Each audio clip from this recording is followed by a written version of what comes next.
Dasi mixer 8 channel di bos, tampilan sampingnya itu kokoh banget ya. Bahannya full metal. Sudah ada pengaturan 7 band grafik equalizer, efeknya sudah efek Alesis Senyes 199 DSP, bisa USB, bisa Bluetooth, bisa dijadikan soundcard, bisa untuk live streaming juga nih, keren banget ya. Vendornya sudah dorong semua.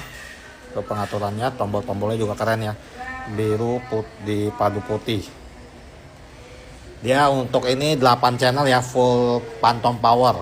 Ini tampilan belakangnya nih. Nah ini dia untuk tampilan belakangnya ya. Dia main outnya ada 2, ada Canon, ada Akai.